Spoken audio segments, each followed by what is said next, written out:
কাজিৰঙা বৰ ধুনীয়া, একোৰে নাই তুলনা, তাতোতকৈ ধুনীয়া তুমি কেঁচা সোণৰ টুকুৰা। নমস্কাৰ প্ৰিয় শ্ৰোতা বন্ধু, আজি বিং উইথ কেজুৱেল নামৰ এই অনুষ্ঠানটোলৈ স্বাগতম জনাইছোঁ। হয়তো আপোনালোকে ভাবিছে যে আজি এই মানুহজনৰ কি হ'ল, কিয় আজি গানৰ কলি এটা ক'বলগীয়া হ'ল। ইয়াৰ কথাটো হ'ল যে এই সুন্দৰ সুন্দৰ গানসমূহৰ সৃষ্টিকৰ্তা, যোন কৰ্তা ধৰ্তা, সেই বিশিষ্ট ব্যক্তি এজন আজি মোৰ লগত আছে।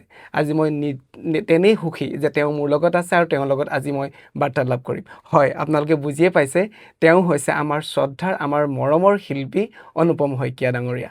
অনুপম দা, মোৰ শ্ব'লৈ আপোনাক স্বাগতম জনাইছোঁ। বহুত বহুত ধন্যবাদ জ্ঞাপন কৰিছোঁ। ইমান এটা ধুনীয়া শ্ব' মই আগতে চাই থাকোঁ, হয়, গতিকে আজি মই নিজে আচলতে সমভাগী হোৱাৰ সৌভাগ্য হ'ল।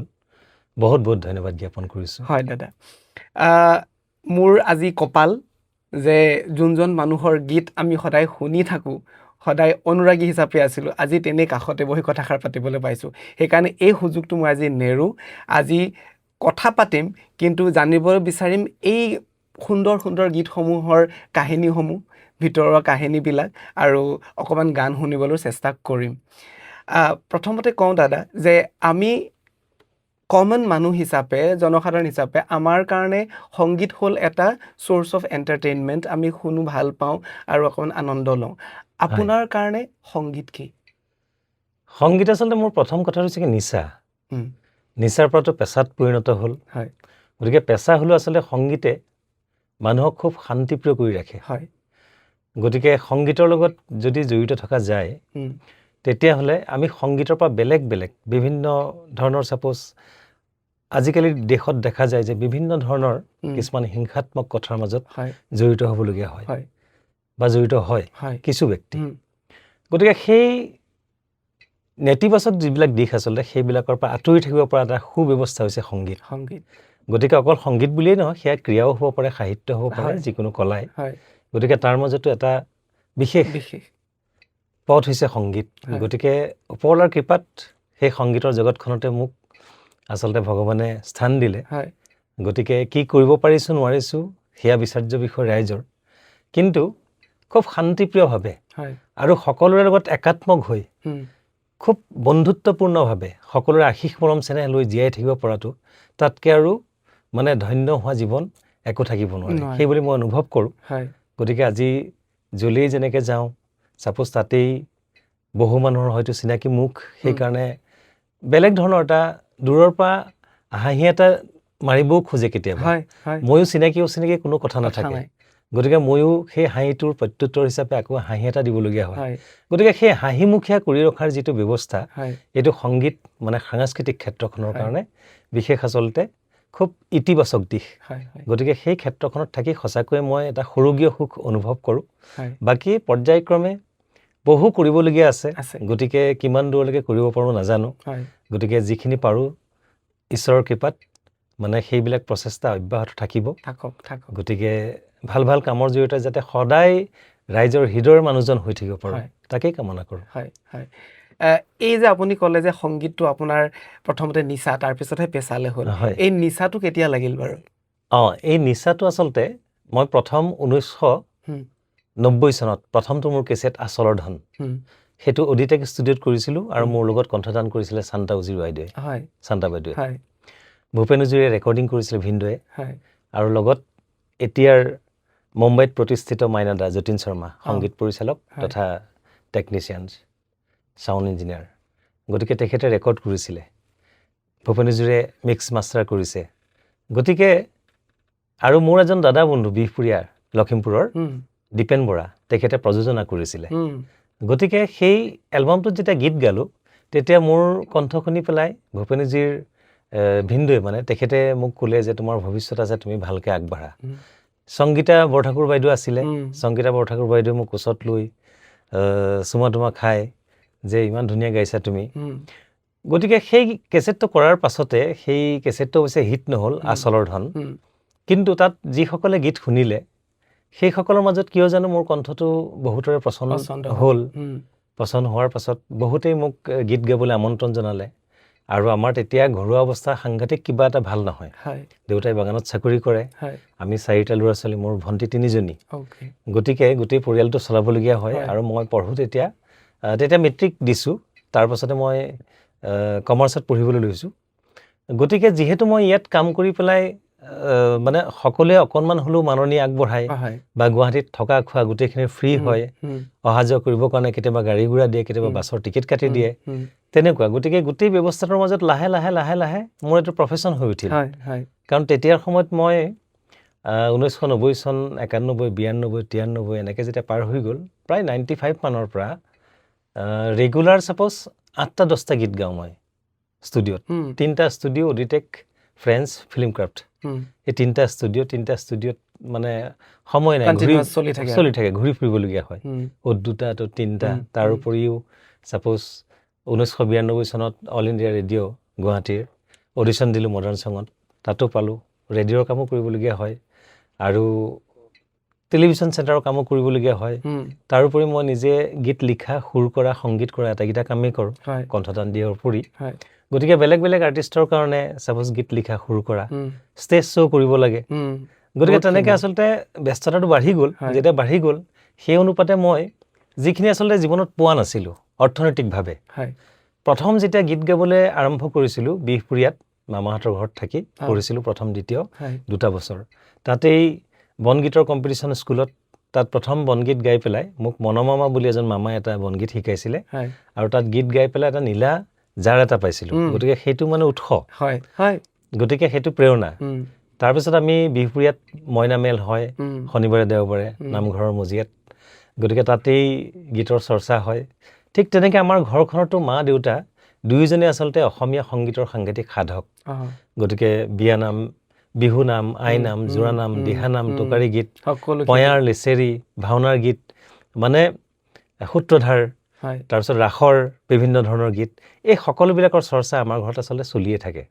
গতিকে তেতিয়া সেই তেনেকৈ আচলতে মোৰ মনটো সংগীতৰ প্ৰতি হয়তো নুবুজাকৈয়ে নভবাকৈয়ে আগবাঢ়ি আহিল। আৰু তাৰপিছত মই সৰু সৰু কম্পিটিশ্যনবিলাক কৰিবলৈ ল'লোঁ বিশ্বনাথ চাৰিআলিত, বা বিশ্বনাথ চাৰিআলি সৰু সৰু অনুষ্ঠানবিলাকত গীত গাওঁ আঞ্চলিকভাৱে। বিশ্বনাথ চাৰিআলিত যেতিয়া মই কম্পিটিশ্যন কৰি পেলাই প্ৰথম পুৰস্কাৰ পাওঁ, তাৰপৰা চিলেক্ট হৈ পেলাই অল আছাম কম্পিটিশ্যন কৰিবলৈ পাওঁ, তেতিয়া বিশ্বনাথ চাৰিআলি আছু, অগ্ৰদূত সাংস্কৃতিক গোষ্ঠী, এই গোষ্ঠীসমূহে যি আয়োজন কৰে তাত শ্ৰেষ্ঠ পোৱাৰ পাছত মোক আকৌ তেজপুৰত গীত গাবলৈ তেখেতসকলে লৈ আনে। গতিকে তাত পৰ্যায়ক্ৰমে গতিকে বিষ্ণুৰাভা গীত, জ্যোতিপ্ৰসাদ আগৰৱালাৰ গীত, প্ৰাগজ্যোতি প্ৰসাদ বৰুৱাৰ গীত, ভূপেন হাজৰিকাৰ গীত, জয়ন্ত হাজৰিকাৰ গীত, সেইবিলাক কম্পিটিশ্যন কৰোঁ আৰু কম্পিটিশ্যনত প্ৰাইজ পাওঁ। তাৰপিছত যেতিয়া তেনেকৈ লাহে লাহে আগবাঢ়ি গ'ল, তেতিয়া স্কুলীয়া জীৱনৰ কথা বাৰু, তেতিয়া অনুষ্ঠানবিলাকত গীত গাবলৈ মাতে। গীত গাবলৈ মাতিলে মোৰ আকৌ গীত গোৱাৰ উপৰি মোৰ মানে বাঁহী বজাই খুব ভাল লাগিছিল।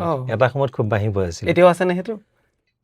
মানে প্ৰফেচনেলি নবজাওঁ, নিজৰ কাৰণে বুজি পাওঁ আৰু যে বাঁহী ছাপ'জ কোনটো নোট কি স্কেলত দিলে কোনটো নোট পাব, চুব নচুব, টেকনিকেল এইখিনি জানো। তাৰপিছত বাঁহী বজালোঁ বহুতো ৰাস, ভাওনা, বিভিন্ন আৰ্টিষ্টৰ লগত। তাৰপিছত মই ঢোলক, তাবলা, থুম্বা, সেই পাৰ্কাছন, সেইবিলাক বজাবলৈ ল'লোঁ। সেইবিলাকো বজাওঁ। আৰু তেতিয়া কি হৈছে, যেতিয়া মই গীত গাওঁ, গীত গালে ছাপ'জ মোলৈ 10 টকা 8 টকা কিবা এটা পইচা থাকে, কাৰণ তেতিয়া আমি 50 টকা 30 টকা তেনেকুৱাতহে গীত গাওঁ, চবকে দি মেলি তেনেকুৱা পইচা এটা থাকে। তাৰোপৰি মই যেতিয়া বেলেগৰ লগত বজাওঁ, তেতিয়াহ'লে 5 টকা 10 টকা সিফালৰ পৰা আহে। গতিকে 5-6জন আৰ্টিষ্টৰ লগত বজাওঁ, আকৌ নিজে বজাই পেলাই নিজে গীত গাওঁ, ঢোলকি নিজে বজাওঁ, নিজে গীত গাওঁ, বাকীখিনি মিউজিচিয়ানছো থাকে। গতিকে তেনেকৈ যেতিয়া সৰু সৰু পইচা আৰু তেতিয়া গোটেই ফাংচনখন কৰি পেলাই 70-80 টকা যেতিয়া পাওঁ, তেতিয়া মনটো খুব ভাল লাগে। গতিকে সেই তাৰমানে নিচাৰ পৰা পেচালে কেনেকৈ পৰিৱৰ্তিত হ'ল, ঠিক সৰুকালতে তেনেকৈ হৈছিলে। 1990 চনত যেতিয়া আচলৰধন কৰিলোঁ, তাৰপিছত যিটো ফিডবেক পালোঁ, প্ৰডিউচাৰসকলে আমন্ত্ৰণ জনাই আনি যিখিনি অৰিহণা যোগায়, গতিকে সেইখিনিৰ পৰা যিখিনি উপকৃত হ'লোঁ, লাহে লাহে লাহে লাহে ডেভেলপমেণ্ট কিছুমান হৈ গৈ আছে। আৰু ঘৰত টিভি নাছিলে, ছাপ'জ আমি বেলেগৰ ঘৰত ৰামায়ণ মহাভাৰত চাবলৈ যাওঁ, গতিকে এতিয়া নিজৰ ঘৰত আপটন টিভি এটা কিনিছোঁ। ঘৰত ছাপ'জ বাথৰুমটোৰ এখোপকে বাথৰুমটোৰ ওপৰত ছাপ'জ টিং নাছিলে, তিৰপাল আছিলে, গতিকে লাহে লাহে সেইটো পকাৰ হৈ পেলাই টিং পাতৰ মানে পকাৰ বাথৰুম হ'ল, চেনিটেৰী আৱৰণ এটা আহিল। গতিকে ঠিক পৰ্যায়ক্ৰমে তাৰমানে তেনেকৈ গতিকে সেই নিচাৰ পৰা পেচালে পৰিৱৰ্তিত হ'ল। হয় দাদা, আপুনি যিমানখিনি এতিয়া কথাখিনি উল্লেখ কৰিলে তাৰ পৰা গম পাইছোঁ যে আপোনাৰ এই সকলোৰ আঁৰত হ'ল আপোনাৰ কণ্ঠটো। এই সুৰীয়া কণ্ঠটোৰ ৰাজটো কি বাৰু? নহয়, আচলতে কণ্ঠটো বুলি ক'লে মই সকলোতকৈ আচলতে কৃতজ্ঞ হ'বলগীয়া কথাটো হৈছে একমাত্ৰ মোৰ পিতৃ মাতৃ। গতিকে মোৰ মানে বিভিন্ন অভিভাৱক বা সংগীতক আগবঢ়াই নিয়াৰ ক্ষেত্ৰত বিভিন্ন ব্যক্তিৰ অৰিহণা আছে। সেইসকল ব্যক্তিৰ ওচৰতো মই কৃতজ্ঞ। কিন্তু তাতকৈও ডাঙৰ কথা হৈছে যে পিতৃ মাতৃয়ে মোক সংগীতৰ ক্ষেত্ৰত আগবঢ়াত কেতিয়াও মানা কৰা নাছিলে, সদায় ভাল পাইছিলে, কেতিয়াও নাই কৰা। কাৰণ সেইটো সময়ত পৰীক্ষাৰ প্ৰাক মুহূৰ্তত ফাংচন কৰিবলৈ যোৱাটো বা পঢ়া শুনাক বাদ দি পেলাই গীতৰ ৰেকৰ্ডিং কৰিবলৈ যোৱাটো বৰ ডাঙৰ কথা আছিলে, যে এইটো অধপতনে গ'ল, তেনেকুৱা ধৰণৰ কথা সমাজত থাকে। কিন্তু তাৰ বিপৰীতে মোৰ পিতৃ মাতৃ দুয়োগৰাকীয়ে মোক সদায় উৎসাহ যোগায়। মই যেতিয়া ফাংচনত গীত গাই পেলাই কেতিয়াবা বিশ্বনাথ চাৰিআলিৰ আমাৰ বীণাপানী নাট্য মন্দিৰত, মই সৰু ল'ৰা, গতিকে মোৰ কি হয় টোপনিটো খুব বেছি আছিলে সেইটো সময়ত। গতিকে কেতিয়াবা কি হয়, মই শুই দিওঁ, কাষত তক্তা পোষ্ট এখন আছে, বালি চালি পৰি আছে, তাতেই চাপ'জ মই গাই মেলি শুই দিলোঁ। শোৱাৰ পাছত মই যে তাত শুই আছোঁ কোনেও গম নাপায়। সকলো মানুহ, অডিয়েঞ্চ বা তাৰ কৰ্মকৰ্তা সকলোখিনি ওলাই গুচি আহে। চব মানুহ ঘৰলৈ গ'ল, মই ৰাতি 3টা বজালৈকে ঘৰ পোৱাগৈ নাই। আকৌ বাবা চাপ'জ চাইকেল লৈ পেলাই ওলাই আহি নাট্য মন্দিৰত বিচাৰি আহি চকীদাৰক সোধে যে ইয়াততো নাইকিয়া। নহয়, খোলাচোন, সকলো ওলাই গ'ল। টৰ্চ মাৰি চাই যে মই তক্তা পোষ্টত শুই আছোঁ। গতিকে সেই পিতৃ মাতৃৰ যিখিনি আচলতে ছেক্ৰিফাইচ, গতিকে সেইটো মানে তথাপিও মোক পিছদিনা কিন্তু গীত গাব নালাগে বুলি নকয়। গতিকে যিমান পাৰে আগবঢ়াই নিয়ে। তাৰোপৰি গীত লিখাৰ ক্ষেত্ৰত মা বাবাৰ যথেষ্টখিনি অৰিহণা আছে, আৰু মা বাবাই যথেষ্টখিনি মোক গীত দিছেও। যেনেকৈ মই মৰমজান কৰিবলৈ ল'লোঁ 1997 চনত, প্ৰথম মৰমজান কৰোঁতেও তেনেকৈ যে RMCৰ প্ৰযোজক সুৰেন্দ্ৰ কুমাৰ চুৰাৰীয়াই যেতিয়া মোক ক'লে যে এটা এলবাম কৰা, ইণ্ডিভিজুৱেল কৰা, তোমাৰ নিজৰ ষ্টাইলত নিজৰ মতে কৰা, তেতিয়া মৰমজান নামটো দিলে মায়ে। মোৰ ঘৰত মতা নাম জান, গতিকে মৰমৰ জান, মৰমজান, সেইটো হৈছে মৰমজানৰ ৰাজটো নামটোৰ ক্ষেত্ৰত। গতিকে সেই তেনেকৈ মায়ে নামটো দিয়া। ঠিক তেনেকৈ গীতবিলাক লিখাৰ ক্ষেত্ৰত, সুৰ কৰাৰ ক্ষেত্ৰত যেতিয়া বহোঁ, তেতিয়া মা বাবাই যথেষ্টখিনি অৰিহণা যোগায়। তাৰোপৰি মা বাবাৰ নিজৰ গীত বহুখিনি আছে। দিহানামেই হওক, টোকাৰী গীতেই হওক, সোমনাথ দাৰ সোণ প্ৰডাকশ্যনত ওলোৱা বহুখিনি গীতত মই কণ্ঠদান কৰা মোৰ বাবাই দিয়া। গতিকে এতিয়া মায়ে চাপ'জ লিখিছে, ভাল পালে কি হ'ব মাজনী, এৰিব লাগিব কি জানি, সেইবিলাক গান মাৰ গান। বন্ধা কবি বন্ধা দিও জীৱন, মোৰেনো মন বান্ধিলা, সেইবিলাক গীত। ঠিক তেনেকৈ আকৌ বাবাৰ নগাৰ চাঙে চাঙে বগাইনো গৈ আছিলোঁ সোণজনী, সোণজনী ঐ নগাইনো আলু কচু খাই, সেইবিলাক বাবাৰ গীত। তেনেকুৱা বাবাৰ বহুত গীত আছে, মই এই মুহূৰ্তত সকলোবিলাক মনত নপৰিব। ঐ নাচনী আকৌ বহাগ আহিব, ঐ নাচনী ঢোল পেঁপা বাজিব, আকৌ বহাগ আহিব,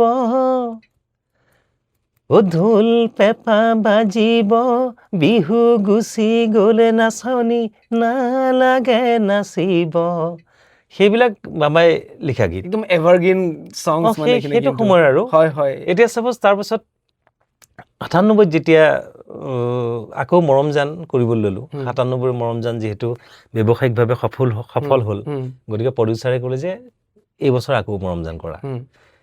তেতিয়া বহুতকেইটা ধুনীয়া ধুনীয়া গীত আছিলে। তাতে এই আজি হ'ল উৰুকা কাইলৈ বিহু ভুৰুকা, অ আইতা গামোচা কাটিবৰ হ'ল, সেই গীতটি হুঁচৰি অকণমান মডাৰ্ণ ষ্টাইলত, হুঁচৰিৰ যিটো আমাৰ কলোকিয়েল ট্ৰেণ্ড আছে তাৰ লগত অকণমান মডাৰ্ণাইজ কৰি পেলাই এই গীতটো কৰিছোঁ, প্ৰথমটো হুঁচৰি। অকণমান হেৰি কৰি দিয়কচোন। আজি হ'ল উৰুকা কাইলৈ বিহুৰ ভুৰুকা, আইতা গামোচা কাটিবৰ হ'ল, সেই গানটো। মাখিলতী মাখি পাত মাখি মৰে জাক জাক।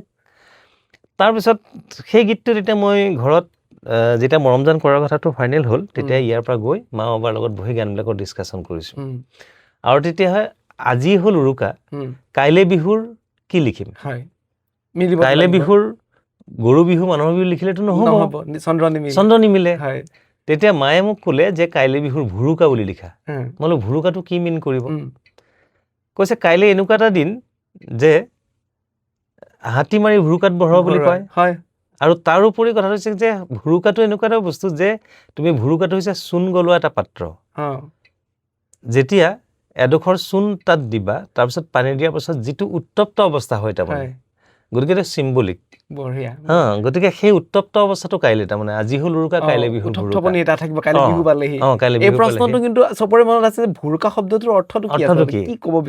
কিন্তু মায়ে কোৱা মতে মায়ে ক'লে যে কিছুমান শব্দ চিম্বলিক হয় সকলো শব্দ যে একদম প্ৰপাৰ ডিক্সনেৰীত থকা হ'ব লাগিব তেনেকুৱা কথা নাই তাৰপিছতে এই বিষয়টো লৈ মই হেমন্ত দত্ত ছাৰ নাট্যকাৰ তেখেতৰ লগতো কথা পাতিলোঁ তেখেতে ক'লে যে অনুপম মই এনেকুৱা শব্দ বহুকেইটা লিখি থৈছোঁ জয়ন্ত হাজৰিকাৰ গীতত কি কি কৈছিলে শব্দকেইটা বোলে অভিধানত নাই কিন্তু সেইটো তাৰমানে পৰিৱেশ অনুযায়ী লিখা শব্দ গতিকে তেনেকুৱা শব্দ এই শব্দটো তোমাৰ ভুল নহয় পাৰি ব্যৱহাৰ কৰি পেলাই মানে ব্যৱহাৰটো কৰিলোৱেই তাৰপিছত কথাই দিনে আলোচনা কৰোঁতে তেওঁৰ ঘৰত মই বোলো দাদা মোৰ এনেকুৱা হ'ল নহয় এনেকুৱা কেতিয়াবা হৈ যায় কৈছে এইটো ঠিক কথা এইটোত ভুল নাই একো সেই তেনেকুৱা গতিকে তেনেকুৱা মা দেউতাৰ আচলতে যথেষ্টখিনি অৰিহণা আছে তাৰ উপৰি বহু ব্যক্তিৰ আছে জীৱনটোত এনেকুৱা নহয় যে অকল মা দেউতাই শেষ কথা গতিকে কাম কৰি যাওঁতে বিভিন্নজনে বিভিন্ন প্ৰকাৰে সহায় সহযোগিতা আগবঢ়ায় আজি অনুপম শইকীয়া বুলি আপোনালোকে যে ইণ্টাৰভিউ এটা ল'বলৈ আহিছে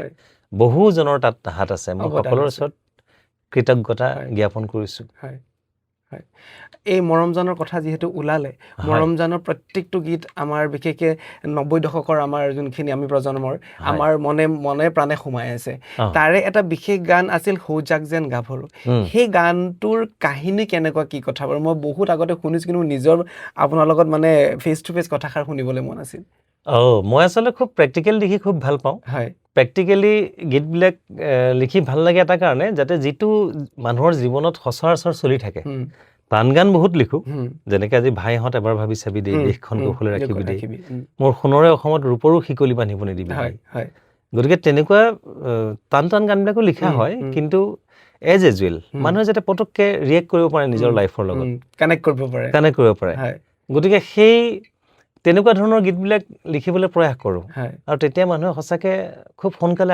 আঁকোৱালি লয় গীতটো নিজৰ যেন ভাবে মানে প্ৰত্যেক মানুহৰ লগত যদি কাহিনীটো মিলি থাকে প্ৰায়বিলাকৰ লগত মিলি থকা হ'লে তাৰপিছত এই সৌজাক যেন গাভৰু নেচালেও নোৱাৰোঁ এই ছাপ'জ আমি তেতিয়া কলেজৰ যেতিয়া হাই ছেকেণ্ডেৰী বা ডিগ্ৰী তেনেকুৱাত পঢ়ি আছোঁ হোষ্টেলৰ সন্মুখেৰে এজাক ছোৱালী যায়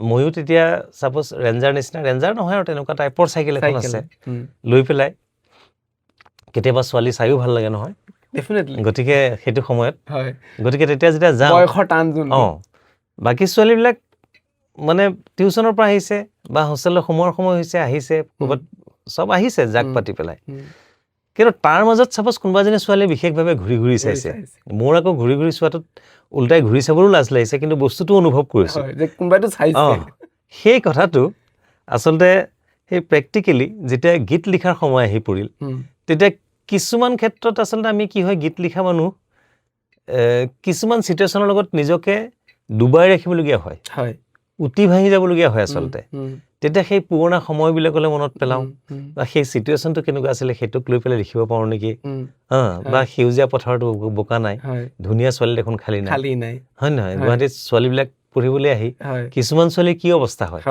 গতিকে সেই কথাবিলাক প্ৰেক্টিকেলি হৈ থাকে তাৰমানে সেই কথাবিলাকে লৈ পেলাই গীত লিখিবলৈ চেষ্টা কৰোঁ আৰু তেনেকুৱা সেই মৰমজান যেতিয়া কৰিলোঁ তাতে সৌজাক যেন গাভৰু নেচালেও নোৱাৰোঁ চালেও কিজনী জগৰ লাগে আৰু অকমান গতিকে মোৰ একদম আচলতে খুব গম পাইছোঁ কিন্তু সুখীয়া হৈ আছোঁ এইকেইদিন সৌজাক যেন গাভৰু নেচালেও নোৱাৰোঁ চালেও কি জানি জগৰ লাগে আৰু ও বাটৰ কচু মোৰ গাত ঘঁহিবৰ মন নাই, ঘঁহিবৰ মন নাই, সেয়ে গাভৰুহঁতক জোকোৱা নাই, সেয়ে গাভৰুহঁতক জোকোৱা নাই। বঢ়িয়া বঢ়িয়া। গতিকে সেই তেনেকুৱা খুব প্ৰেক্টিকেল দেখি ভাল লাগে। হয় কেতিয়াবা ডেকা ল'ৰা হৈ ছোৱালী জোকাবলৈও মন যায়। যায়। গতিকে কিন্তু সেই বাটৰ কচু ঘঁহি ল'বলৈ মন নাই। গতিকে মোলৈ যদিও কোনোবাই চাইছে, মই তেওঁক চাবলৈ সাহস কৰিব পৰা নাই। তেনেকুৱা কিন্তু নিজৰ ভাৱটো এটা গীতৰ দ্বাৰা প্ৰকাশ কৰিছোঁ। তেনেকুৱা আপোনাৰ অন্য এটা জনপ্ৰিয় গীত যোনটো মই প্ৰগ্ৰামৰ আৰম্ভণিতেই মই মানে কৈছিলো, গোৱা নাই মই আচলতে, কাজিৰঙা বৰ ধুনীয়া। এই গীতটিৰ বিহাইণ্ডত কি ধৰণৰ কথা আছিল বাৰু? এই গীতটিত প্ৰকৃতাৰ্থত এই গীতটি লিখিছে মোৰ খুব ভাল বন্ধু কলিয়াবৰৰ ৰবীন বৰা। আচ্ছা। ৰবীন বৰাই প্ৰত্যেক বছৰে মোক 2-4টা গীত এলবামবিলাকত দিয়ে। সেইবাৰো ঠিক তেনেকৈ মৰমজান 2004 যেতিয়া কৰিবলৈ ল'লোঁ, তেতিয়া তেওঁ লৈ আনিলে গীত কেইটামান। মোৰ লগতে মোৰ ৰুমতে আহি কলিয়াবৰৰ পৰা থাকে। সেইকেইদিন আমাৰ খুব চৰ্চা হৈ থাকে, কি গান কৰিম। গানো আমি বহুত বনাওঁ, চাপ'জ 20-25টা গান ল'লোঁ বা নিজে লিখিছোঁ, সুৰ কৰিছোঁ, বেলেগৰ পৰাও লৈছোঁ। তাৰপাছত আকৌ তাক মানে স্কুটনিটি কৰি 8টা গানলৈ বা 7টা গানলৈ পৰিৱৰ্তিত কৰোঁ, যে এইকেইটা গানহে কৰিম বা এইখিনি গান বাদ পৰিব, নেক্সট এলবাম কিবা কৰিলে কৰিম। তেনেকৈ সেইবাৰ যেতিয়া ৰবীন বৰাই গীত আনিলে, মোৰ এটা গীতো তেওঁৰ পচন্দ নালাগিল, মোৰ এটা গীতো পচন্দ নহ'ল। তাৰপিছত মই যেতিয়া তেওঁক ক'লোঁ যে বৰা, মইতো এতিয়া ৰেকৰ্ডিঙলৈ যাবই লাগিল, কাৰণ মই তেতিয়া মিউজিচিয়ান চব 10টা বজাত আহি পেলাই সকলোবিলাক ৰেডি হৈ আছে, মাষ্টাৰ অডিঅ' লেব তাত। মই বোলো তুমি ঘৰতে বহি আৰু গান ট্ৰাই কৰা, মোৰ ৰেকৰ্ডিং হোৱালে যদি তোমাৰ গান হৈ যায়গৈ তেতিয়াহ'লে তুমি লৈ আহিবা। তেতিয়া সেই লাষ্ট মমেণ্টত সেই গীতটো লৈ মই 8 নম্বৰ গানটো বেলেগ এটা গীত কৰিবলৈ অলৰেডি মনিটৰ কৰিলোঁ, মানে ৰিহাৰ্চেল কৰিলোঁ। কৰাৰ পিছত আৰু ৰবীন বৰাৰ গান এটা মোৰ এলবামত নাথাকিলে মোৰো বিৰাট মানে দুখ লাগিব। সেইটো এটা কথা দেই, তেওঁ প্ৰত্যেক বছৰে দিয়ে, বৰ ধুনীয়া ধুনীয়া গান দিয়ে। বাকী যদিও মই মানে কমাৰ্চিয়েলি ফিট হ'বৰ কাৰণে বা বহু কথা ছাপ'জ অৰ্নামেণ্টছ লগাবলগীয়া হয় গীতবিলাকত, সেইটো বেলেগ কথা। এতিয়া কিন্তু স্কেলিটনটো তেওঁৰ, গতিকে তেনেকৈ আহিবা বুলি দলি চাপাৰি, মনৰ দুৱাৰ ৰাখিছোঁ খুলি, অনামিকা খুলি কোৱা নাই, গতিকে সেই গীতবিলাক তেওঁ লিখা আৰম্ভণিবিলাক। গতিকে তেনেকুৱা বহু গীত আছে। এতিয়া ঢুলতি বজাব ঢুলিয়াই, ফাল্গুনী পাঠকে প্ৰথম গাইছিলে, তেওঁক গাইছিলোঁ মুম্বাইত। তাৰপিছত আকৌ মৰমিতা মিত্ৰ মই আমি দুইজনে ডুৱেট কৰি গীতটো কৰিলোঁ। তুমি আহি বিহু গীত জুৰিলে, নাচিমে কঁকালটি ঘূৰাই ঘূৰাই, সেই গীতটো ৰবীন বৰাই লিখা। হয় নেকি? গতিকে ৰবীন বৰাই প্ৰত্যেকটো এলবামতে মোৰ তেখেতৰ গীত থাকে, আৰু ইনফেক্ট একদম জনপ্ৰিয় হৈ থাকে গীতবিলাক কৰে, বৰ ধুনীয়া ধুনীয়া। ঘৰৰ ফুটাই আকাশৰে তৰা দেখি ঐ, ভৰ বাৰিষা পানী থাকে মজিয়াতে ৰৈ, সেইবিলাক গীত তেওঁ লিখা, বৰ ধুনীয়া ধুনীয়া গীত লিখে। গতিকে সেইবাৰো যিহেতু মৰমজানত তেওঁৰ গান এটা নাথাকিলে মোৰো বেয়া লাগিব, 8 নম্বৰ গানটো মনিটৰ কৰিলোঁ, মানে ৰিহাৰ্চেল কৰিলোঁ। ৰিহাৰ্চেল কৰি আমি ৰেকৰ্ডিঙলৈ যাম, তেনেকুৱা এটা তেওঁ আহি পাইছে। সেইটো লাষ্ট গীত আৰু। তাৰপিছত কি বনাইছে চাওঁ, শুনিলোঁ, শুনি পেলাই এইবাৰ গানটো ভাল লাগিছে, কাজিৰঙা বৰ ধুনীয়া কইনাৰ তুলনা, অলপ আৰু ইফাল সিফাল কৰিবলগীয়া হৈছে, সেইখিনি মই কৰি লৈছোঁ।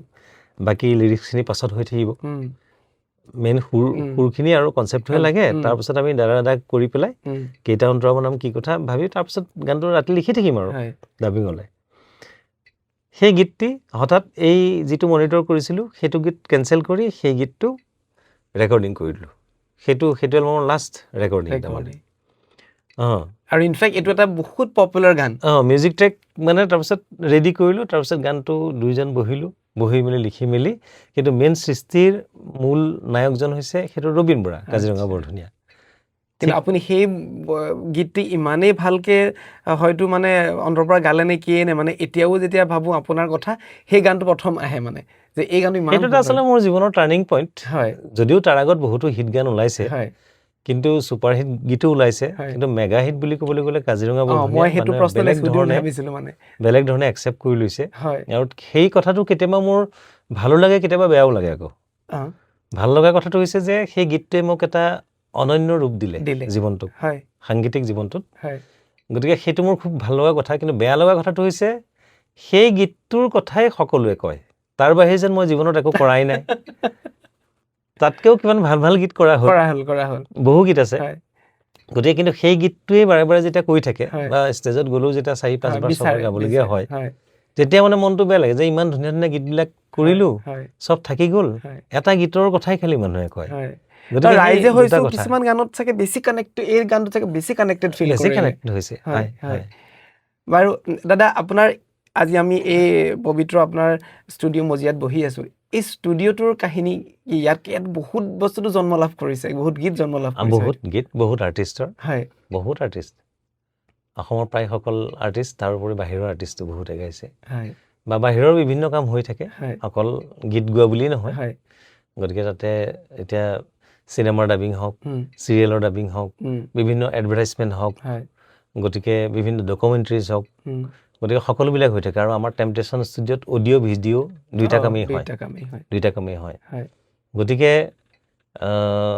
তেনেকুৱা এতিয়া চাপ'জ ৱেলকাম টু এপ'ল' হস্পিটেল, সেইটোতো ৰেকৰ্ডেই কৰিব লাগে ন। গতিকে তেনেকুৱাও বহুত ৰেকৰ্ডিং হৈ থাকে, চলি থাকে। গতিকে ছেগমেণ্ট নাথাকে যে এইটো ছেগমেণ্টৰে কাম হয় বুলি, সকলো ধৰণৰ কাম হয়, অডিঅ' হওক, ভিডিঅ' হওক।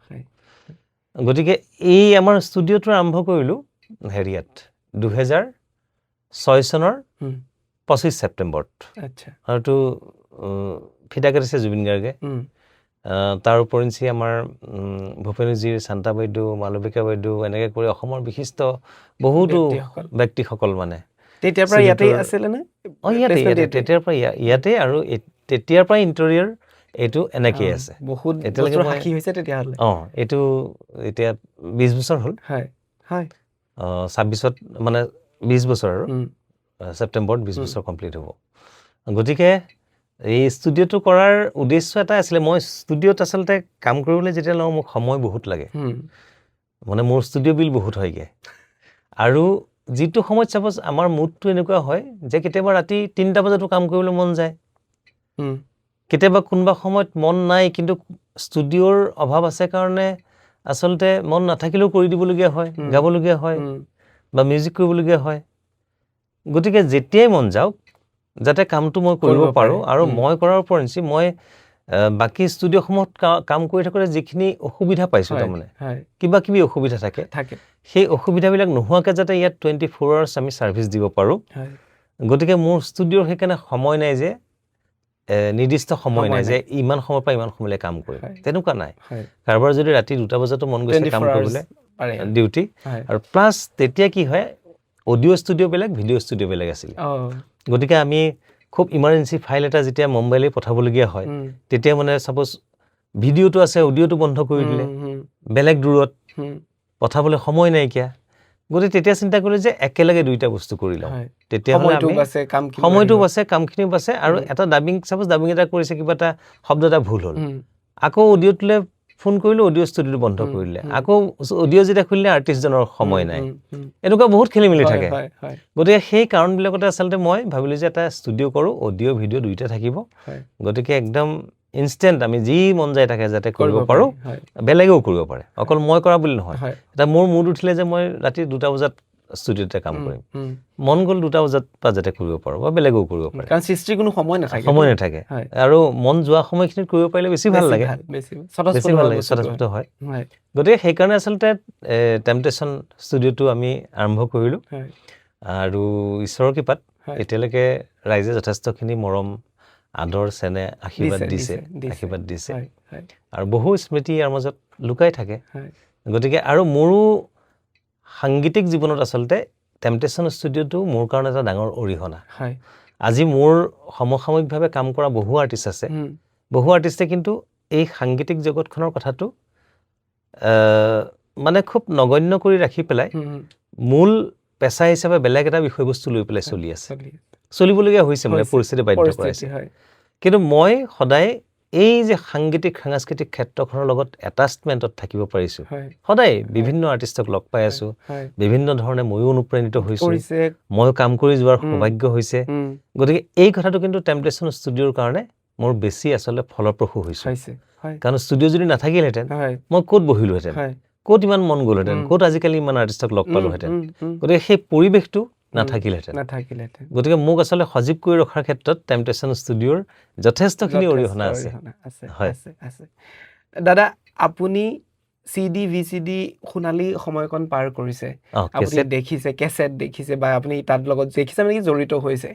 এতিয়া লাহে লাহে সেই বস্তুখিনি ম্লান পৰিলে আৰু এতিয়া জেনেৰেশ্যনত আপুনি এই সংগীতৰ যাত্ৰাটো আপুনি কোন দিশে গৈছে বুলি ভাবে? নাই, মই সেইকাৰণে মোৰ বাহিৰত তুমি দেখা পাবা মই cassette, floppy, VCD, CD, DVD সেইবিলাক বস্তু সজাই থৈছোঁ তাতে। কাৰণ এইবিলাক বস্তু এটা সময়ত দুৰ্লভ হৈ যাব। কেছেট কি বস্তু মানুহে এতিয়াই বুজি নোপোৱা হৈ গ'ল। গতিকে সেইকাৰণে বাহিৰত মই সজাই থৈছোঁ। এণ্টিক পিচ হ'বগৈ, এণ্টিক পিচ হ'বগৈ বা ৰেডিঅ' হওক, সৰু টেপ ৰেকৰ্ডাৰ বা ফিলিপছৰ টেপ, সেইবিলাক বস্তু মই সজাই থৈছোঁ। পুৰণা পুৰণা যিখিনি আছিলে পেলাই দিয়া নাই আৰু সেইখিনি।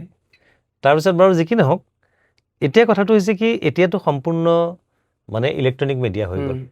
মিডিয়াটো এতিয়া আমি ফিজিকেলি আচলতে একো বস্তু নোপোৱা হৈ গ'লো এতিয়া। আমি যেতিয়া প্ৰথম ৰেকৰ্ডিং কৰিছিলোঁ তেতিয়া টু ট্ৰেকত কৰিছিলোঁ, দুটাই ট্ৰেক। গতিকে আমি যেনেকৈ ফাংচনত গীত গাওঁ বা অল ইণ্ডিয়া ৰেডিঅ'ত যেতিয়া গীত গাওঁ যেনেকৈ গাওঁ, তেতিয়া আমি তেনেকৈ ৰেকৰ্ডিং কৰিবলগীয়া হৈছিল। একেলগে মিউজিচিয়ানছ বহিলে, ৰিহাৰ্চেল হ'ল, মনিটৰ হ'ল আৰু ফাইনেল ট্ৰেক। ইউনিট হৈ কামটো কৰোঁ। ইউনিট হৈ কাম কৰোঁ। তাৰ উপৰিঞ্চি সেইটো সময়ত প্ৰিপেয়াৰেশ্যনটো কিন্তু ছিংগাৰৰ তেনেকুৱা লাগিব। আজিকালি যিটো মানে ট্ৰেকৰ ছিষ্টেম আছে বা ভুল কৰিলে আকৌ ৰিপিট কৰাৰ সৌভাগ্যতা আছে, সেইটো কিন্তু নহ'ব তেতিয়া। ওৱান ট্ৰেকত যাব লাগিব আৰু কিবা কাৰণত যদি এটা কাহো আহি গ'ল, এটা শব্দও ভুল হৈ গ'ল, আকৌ প্ৰথমৰ পৰা ৰেকৰ্ডিং, নহ'লে ভুলটো ভুল হৈয়ে থাকি যাব। গতিকে আমি সেইকাৰণে নিজকে খুব প্ৰিপেয়াৰ কৰি সেইটো সময়ত ৰাখিছিলোঁ। কিন্তু আজিকালি কি হৈ যায়, আজিকালি সকলোৰে মনত এটা ভাৱ থাকে যে গোৱাৰ যিহেতু অপশ্যনটো আছে, হ'ব মই গাম, পাছত গাই দিম।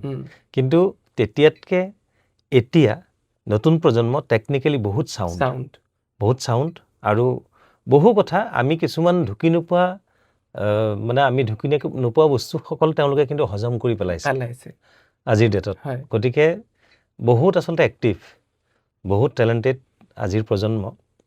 কিন্তু তাৰ মাজতো সেই আমি যিখিনি আচলতে অনুভৱ কৰি আহিলোঁ, যিখিনি আমি পাই আহিলোঁ, সেইখিনি পোৱাৰ পৰা কিন্তু তেওঁলোক বঞ্চিত হ'ল। আগতে যেতিয়া আমাৰ ছাপ'জ 4খন গীটাৰ, 2যোৰ তাবলা, 4টা ঢোলক, থুম্বা, ৰটো পাৰ্কাছনত কোনোবা এজন, ড্ৰামছত কোনোবা এজন, লিড গীটাৰত বেলেগ, বাঁহী বেলেগে বজাইছে, ছেক্সোফোন বেলেগে বজাইছে, এনেকৈ যে আমি যে 30জন 40জন মিউজিচিয়ান লৈ পেলাই চবেই ডিছকাশ্যন কৰি এটা গীত কৰোঁ, আজিকালি সেই পৰিৱেশটো কিন্তু নাইকিয়া হৈ গ'ল। আজিকালি আমি মঞ্চতে যি 6-7জন 8জন মিউজিচিয়ান লৈ পেলাই কাম কৰোঁ, তাৰ বাহিৰে সেইটো ট্ৰেকলৈ যাবগৈ নেকি, সেই পৰিৱেশটো এতিয়া নাইকিয়া হৈ গ'ল। গতিকে সেইখিনিয়ে কথা। কিন্তু টেকনিকেলি এতিয়াৰ প্ৰজন্ম বৰ চাউণ্ড। গতিকে প্ৰজন্মই সঁচাকৈ বৰ ধুনীয়া ধুনীয়া কাম কৰি গৈ আছে। তাৰ মাজতে ভালৰ মাজতে বেয়া থাকিবই, সেইটো বেলেগ কথা, কিন্তু চেষ্টা কৰে এতিয়া। আৰু টেকন'লজিটো এনেকুৱা হৈ গ'ল যে আনলিমিটেড ট্ৰেক, আনলিমিটেড অপশ্যনছ আছে। গতিকে যেনেকৈ মন যায় তেনেকৈ কাম কৰিব পাৰে। কিন্তু সেই যিটো লাইভনেছ, যিটো নেচাৰেল যিটো মানে মিউজিকৰ যিটো, সেই বস্তুটো আজিকালি পাবলৈ অকণমান টান, কঠিন। হয়। এতিয়া যিহেতু আপুনি ইমানখিনি কাম কৰি আহিছে, বহুতজন মানুহ লগ পাইছে, বহুত শিল্পীৰ সৃষ্টি হৈছে, তাৰে মাজত আমি জানো যে আপুনি আমাৰ প্ৰয়াত আমাৰ শ্ৰদ্ধাৰ জুবিন গাৰ্গ ডাঙৰীয়াৰ লগত আপুনি তেনেই ঘনিষ্ঠ, এটা ভাল সময় পাৰ কৰিছে। তেখেতৰ লগত কটোৱা 2-4টা সময় কথা কওকচোন। মানে জুবিন গাৰ্গৰ লগত কটোৱা সময়ৰ কথা কৰিবলৈ শেষ কৰিব নোৱাৰি।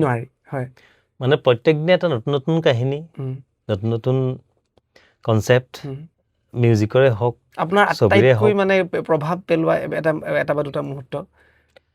তেনেকৈ ক'বলৈ বৰ দিগদাৰ মানে কি হয়, তেওঁ মানুহজন যিমান ক্ৰিয়েটিভ, সৰু সৰু দুষ্টামিবিলাকো সমানে সমানে থাকে তাৰমানে। গতিকে কিছুমান বস্তু কি হৈ যায়, আমি কামৰ ক্ষেত্ৰত বিশেষকৈ বৰ ছিৰিয়াছ আৰু আমি খুব চিনচিয়াৰলি কাম কৰোঁ। গতিকে সেই ক্ষেত্ৰত আচলতে মোৰ লগত বহু সময়ত বহুত কাজিয়া পেচালো লাগি যায়। এইটো ষ্টুডিঅ'তেই কেতিয়াবা ছাপ'জ আহিলে মোৰ গীতবিলাক গাবলৈ থাকিলে অকণমান সোনকালে আহে, যাতে তেওঁ মানুহজন বিপৰীতমুখী নহওঁতেই যাতে গীতসমূহ গাই আজৰি হ'ব পাৰে। গতিকে কাৰণ মই খুব চিনচিয়াৰলি কাম কৰি পেলাই ভাল পাওঁ, আচলতে ভাল পাওঁ, নিখুঁতভাৱে কৰিবলৈ চেষ্টা কৰোঁ আৰু যিমানখিনি পাৰোঁ।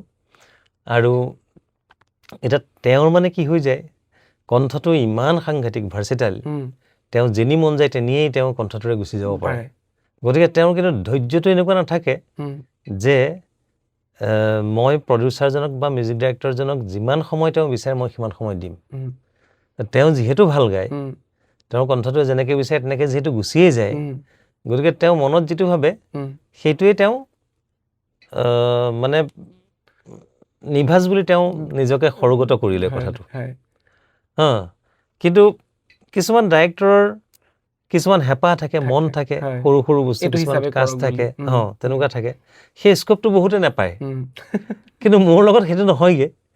মই কওঁ যে নহয় এইটো বস্তু এনেকৈ নহ'ব, আকৌ এবাৰ গোৱা। তেনেকৈ যেতিয়া ৩-৪বাৰ ৰিপিট কৰিবলগীয়া হয়, তেতিয়া মানে কেতিয়াবা তেওঁৰ খং উঠি যায় আৰু মোৰ কি ভুল হৈছে কোৱাচোন। তাৰপিছত মই চাপ'জ ভুলটো আঙুলিয়াই দিলোঁ, এইটো ভুল হ'ল, সেইটো ভুল হ'ল। তাৰপিছত বা তোমাৰ লগতো মানে বৰ দিগদাৰ। তাৰপিছতে গাই মেলি দিলে, তাৰপিছত আকৌ চাপ'জ কিবা এটাত লাগিলে। এতিয়া চাপ'জ কেতিয়াবা শব্দ লৈ উচ্চাৰণ লৈ পেলাই হৈ যায়। মই চাপ'জ গানটো গাই আছোঁ যে চব ঠিক আছে, সুৰো ধুনীয়া, চব কথা ঠিক হৈ আছে, কিন্তু কোৱা, চাপ'জ মোৰ এতিয়া সেই শব্দটো এতিয়া মনলৈ অহা নাই, কোৱা শব্দটো কি ভুল হৈছে কোৱাচোন। মই বোলো তোমাৰ কোৱা শব্দটো কোৱা হৈ গৈছে, চন্দ্ৰবিন্দু লাগি গৈছে। ভূপেন হাজৰিকাই গোটেই জীৱনটোত ইমান চন্দ্ৰবিন্দু গালে, একো অপৰাধ নহ'ল, মোৰ এটা চন্দ্ৰবিন্দুত তুমি ধৰি ল'লা। এনেকুৱা টাইপ আৰু ধেমালি আৰু ধেমালি। তাৰপিছত মই বুজি পাওঁ আৰু যে এইটো আচলতে কি হৈ যায়, যেতিয়া আমি হাই পিটছত যাবলগীয়া হয় নিজৰ ৰেঞ্জতকৈ ওপৰত, তেতিয়া আমি নাকটো মানে ব্যৱহাৰ কৰিবলগীয়া হয়। তেতিয়া ছাপৰ্টটো ল'বলগীয়া হয় নাকটোৰ। গতিকে কথাটো সেইটো মই তাক কৈছোঁ, কিন্তু তথাপিতো মই মানে কওঁ আৰু যে মই বহি থকা অৱস্থাত তুমি ইমান শুদ্ধ উচ্চাৰণ কৰা মানুহজন, গতিকে কেনেবাকৈ যদি ভুল থাকি যায় পাছততো দোষী ময়ে হ'ম ন, মোৰ নিজকে দোষী যেন লাগিব। তুমি বিৰাট চিয়ানা বাই, হেৰি দিয়া আকৌ গাই দিওঁ দিয়া। এনেকুৱা আমাৰ হৈ থাকে তেনেকুৱা সৰু সৰু ইনচিডেণ্টবিলাক। আৰু মুম্বাইত যেতিয়া মই কাম কৰিবলৈ যাওঁ, জুবিন গাৰ্গৰ ঘৰৰ বাহিৰে মই বেলেগত তেনেকৈ থাকিয়েই পোৱা নাই। মানে যেতিয়াই যাওঁ বুলি কওঁ তেতিয়াই ক'ত পালাহি, কি কথা, আমুকত ৰৈ থাকিম, তেনেকুৱা তাৰমানে। এয়াৰপৰ্টত নমাৰ লগে লগে সদায় থাকে, গৰিমাও ইনফেক্ট। মোৰ টেক্সিখনে জানো চাই এয়াৰপৰ্টৰ পৰা অহা টেক্সিখনে বেছি ভাড়া লয়, সেইবুলি তাই গেটৰ সন্মুখত খাৰা হৈ থাকিব। টেক্সিখন আহি পোৱাৰ লগে লগে মোক যদি কয় 500 টকা, 500 কেছে হোগা, মই যে 300 লেটা হে, 300 ৰাখো, এনেকুৱা টাইপ মানে। বা এতিয়া বজাৰ সমাৰ কৰিবলৈ আমি একেলগে যাওঁ। ছাপ'জ এদিন গৰিমা মই জুবিন 3টা অটো এখনত গৈ আছোঁ। তাৰপিছত মুম্বাইৰ কিতাপৰ দোকান এখন আছে, ছাপ'জ লিখা আছে নলেজ, কিবা এটা আৰু নলেজ, ছাপ'জ মোৰ নামটো খালি নলেজটো মনত আছে, তাৰ লগত কিবা এটা আছে। তাৰপিছত জুবিনে কৈছে এইখন চোৱা কনলেজ, এইটো আগত থাকে যে। তাৰপিছত গৰিমাই কৈছে যে সেইটো কনলেজ নকয় যে, মানুহ মাৰি দিবা তুমি, নলেজ। হাঁহিছে আৰু ধেমালি তাৰমানে। তেনেকুৱা সৰু সুৰা ধেমালিবিলাক কৰি বিৰাট ভাল পায়। একেলগে তেনেকুৱা বহুতো স্মৃতি আছে মানে, এদিনতে কৰি পেলাই শেষ কৰিব নোৱাৰে। তেওঁৰ কাৰণে লিখা প্ৰথমটি গীত বা অন্তিমটি গীত আপোনাৰ মনত আছেনে? অন্তিম মানে একেবাৰে লাষ্ট লিখি থৈছোঁ আপোন কিতাপৰ ভাষানে বুলি এটা গীত। সেইটো গীত ইতিমধ্যে তেওঁ গাই থৈ গৈছে, মই এতিয়ালৈকে ৰিলিজ কৰা নাই। আৰু সেইকাৰণে মই আপোন বুলি এখন ছবি কৰাৰ কথাই চিন্তা কৰি আছোঁ। সেইটো টাইটেল চং হ'ব। গতিকে আপোন, সেইটো মোৰ নিজৰ প্ৰডাকশ্যনৰ। আৰু বেলেগ প্ৰডাকশ্যনৰ বেলেগ কৰিছোঁ। এতিয়া ৰাতিপুৱা উঠি চালোঁ, SMS দিহে পালোঁ, লগ পোৱাৰ কথা আছিল, লগেই নাপালোঁ, নীলাঞ্জনা,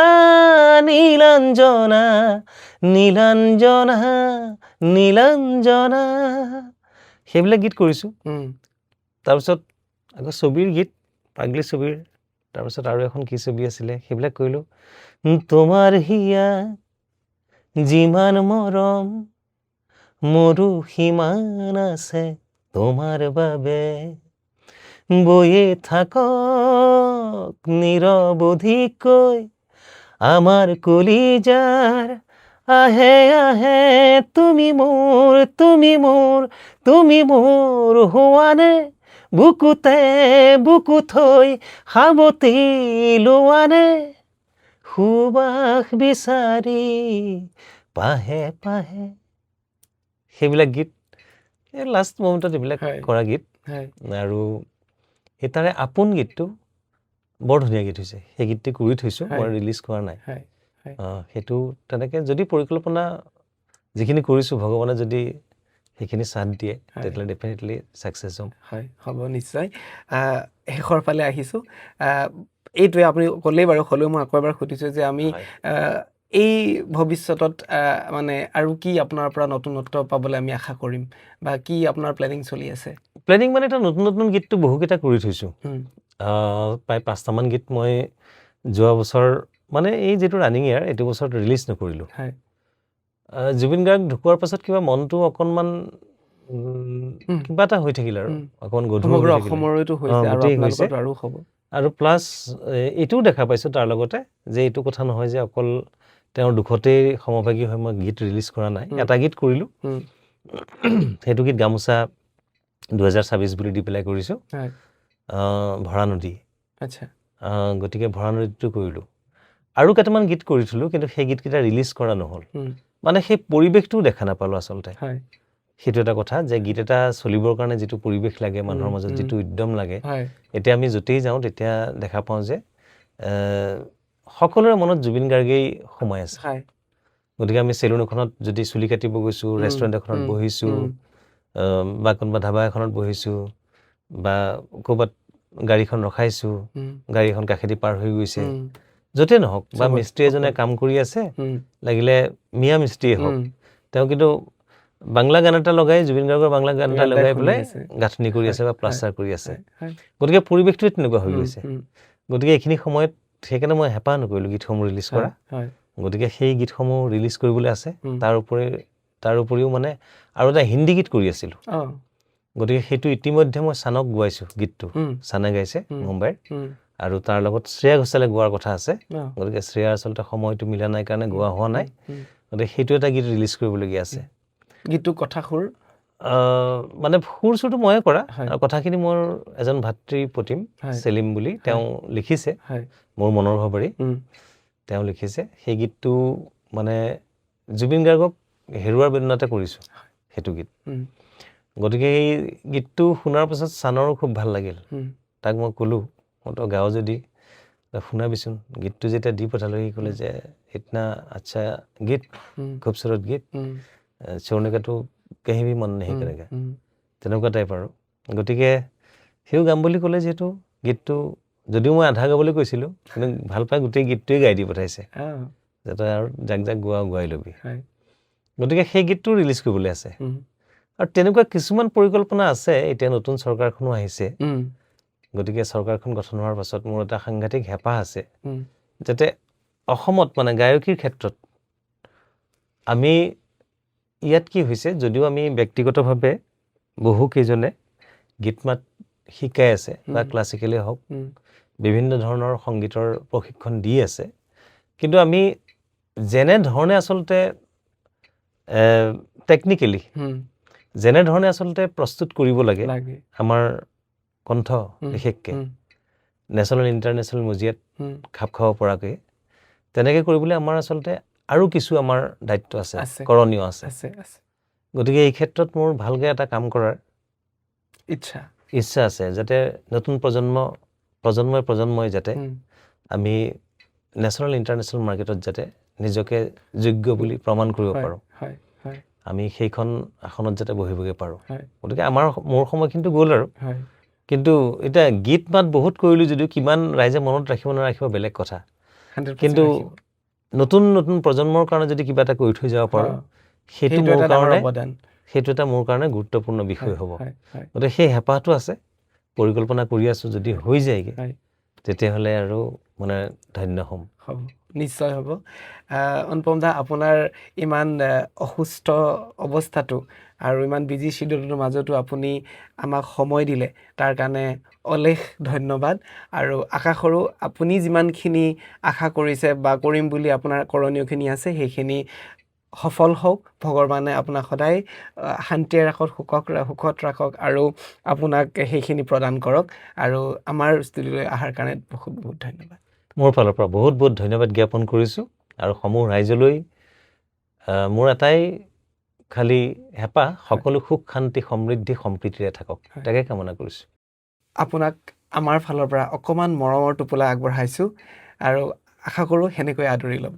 থেংক ইউ। ধন্যবাদ। Being casual with Manas. Thank you so' much. দৰ্শক বন্ধু, এই আছিল আজি মোৰ বিশেষ অতিথি। আশা কৰোঁ তেখেতৰ গীত মাত আপোনালোকৰ প্ৰাণ জীপাল কৰি পেলালে, মোৰতো অতি হ'লেই।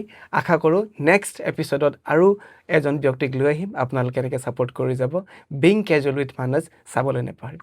Thank U.